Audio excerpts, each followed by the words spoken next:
Hey weirdos, it's Lacey here again with your weekly source of self-love, and this week I wanted to talk to you about setting boundaries.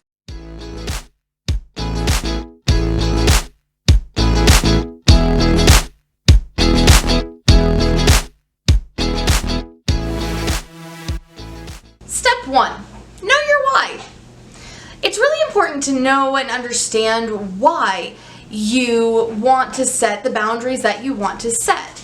I'm going to use myself as an example throughout this video with the most recent boundary setting experiment I've done, which is when I started dating. My why for the boundaries that I was setting when I started dating was 1, that I hadn't dated in about 3 years. 2, that I wanted to make sure that I was comfortable with what was happening.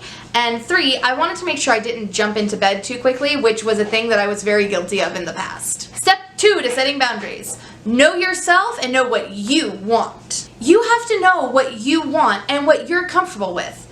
This is going to be a little bit different for everybody, so take some time and think about what you want. Going back to my example, my lines may be different than yours or anybody else's because I'm a little bit different than you and anybody else. For instance, I love dirty jokes, so it's important to me that me and my friends, even my guy friends, can joke around with dirty jokes.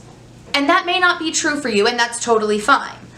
I'm not here to tell anybody what is good or isn't good, but for me, I like being able to tell dirty jokes to friends. This step actually took a while for me because, especially as a woman, people want to tell you that you have to act a certain way in order for others to respect you, which is total bullshit. If you find someone and they won't respect your boundaries, they're the person in the wrong, not you. And on a side note, the arguably most important part of both of these last 2 steps, so we'll call it step 2.5, is write it down. Write down your boundaries and keep them in a place that's easily accessible to you, so that when you're about to hang out with a person that those boundaries apply to, in my example, when I was going out on dates, you can review them before you hang out with that person. That way, when you're hanging out with the person who those boundaries apply to, you are confident and know exactly what you want and what you expect. Now that you have those boundaries written down and able to be reviewed, it's time to put them into action.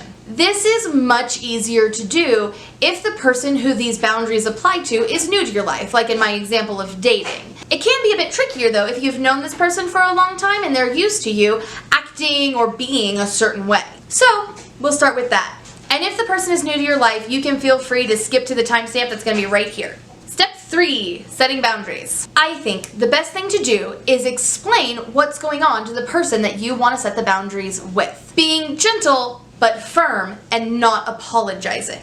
You're not doing anything wrong. Tell your friend or whoever that you need to be more self-loving, and the best way that they can help you with that is by staying within whatever boundary it is you need to set up. Tell them what the boundary is and why it's important. This will be simple because you've already written it down and reviewed it before you went to talk to this person. Now, the person that you're talking to will more than likely say yes, that they can accommodate your request.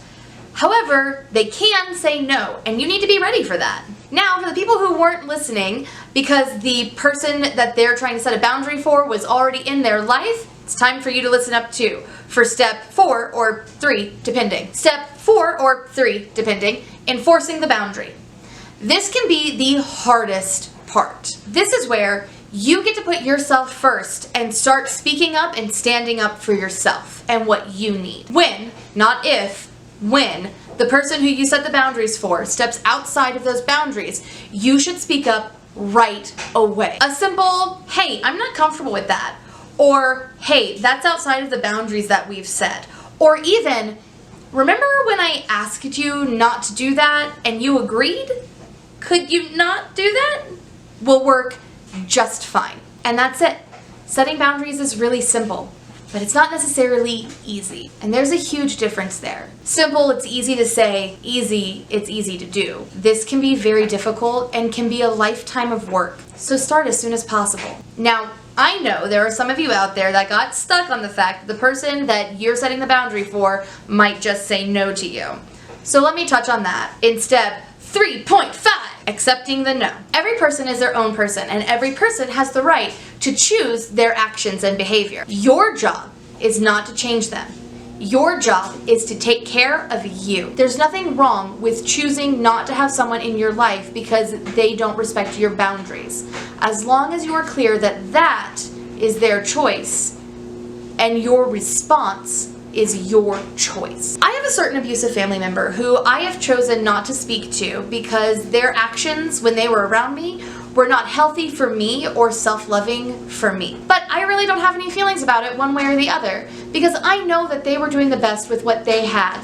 But I felt I deserved better. So I chose to remove myself from that situation. All of that being said, if the person who you asked to set the boundary with says no, or they say yes and continue the same behavior even though you've asked them to stop repeatedly and you think they're not even trying, you have a choice to make. Either A, you give up that person, or B, you give up that boundary. This choice may be tough, but trust yourself to love yourself. And if all else fails, go back to my Self-Love 101 video. What would you say if it was your best friend making this decision? And now, all of this can lead to a breakup.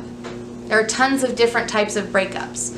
Breakups of friends, relationships, breakups with your parents, grandparents. Click subscribe and hit the notification bell if you're interested in that, because next week I'm going to talk about how to handle breakups in a self-loving way. As always, if you liked this and you want some more self-love right now, you can check out these two videos here.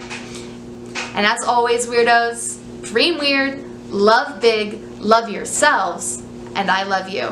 See you next time. Mwah.